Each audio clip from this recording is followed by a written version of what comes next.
What's going on, guys? In this video I'm going to be showing you how to tie two of my all-time favorite fishing knots. These knots are extremely reliable, and when tied correctly I guarantee you'll never lose a fish on either of these. Let's get into how to tie them. Alright guys, so the first knot we're going to go over how to tie is the Palomar knot. This is definitely my go-to knot. Probably more than 75% of the time this is what I'm going to be using. So you're going to start off by making a loop in your line about 1 foot to 1.5 feet up.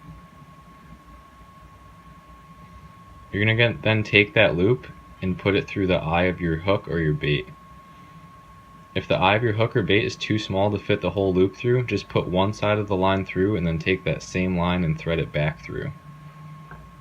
Next thing you're going to do is take that loop and tie an overhand knot with that loop to the rest of the line. What that's going to give you is this big loop here left over, and what you're going to do is you're going to take that loop and put the entire bait or hook through it. Now that loop's going to be over the rest of the knot, and what you're going to do is take your main line and just pull it until you have almost no slack. And you're going to wet the line. I usually just lick right around the knot, and then take both of those lines and pull them completely tight to make sure the knot is cinched well. That's literally it. That's your knot. Like I said, that's one of my most used knots, and it's one of my favorite knots. You're going to trim off about 1/4 inch to 1/2 inch at the end of the knot, just to make sure that when fish pulls on it, it's not going to slip through itself. Moving on to the next one.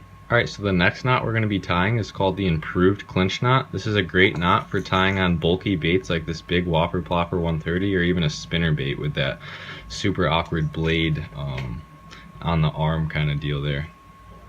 So what you're going to do for this is you're going to put your main line through the eye of the hook or bait, and you're going to twist it around that main line 5 to 8 times. So for this purposes we'll do 5. 1, 2, 3, 4, 5.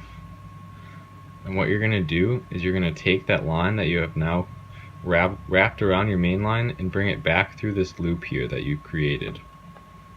Let's try and make that a little bigger so you can see it better. And now by putting it through that loop, you're going to create another loop right there. Bring that main line or tag into the line right through that second loop now. And you're going to pull that both ends of the line tight right down to the eye of the hook. To ensure that the knot is nice and tight and it's not going to slip through itself, as I said before, pull that main end of the line really hard. Really cinch it down to something, give it a good pull. That's just going to ensure that it's not going to slip through itself when I've got a big fish on the end of the line.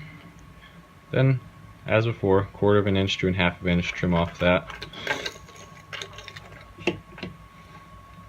That's it, guys. That's the improved clinch knot. Like I said, that's great for tying on bigger baits. Alright guys, so those are the 2 knots I wanted to show you. Hopefully you took something out of that video. Let me know in the comments, what are your go-to knots? I'd love to learn a couple more. Like and subscribe for more content like that one, and I'll see you guys in the next video.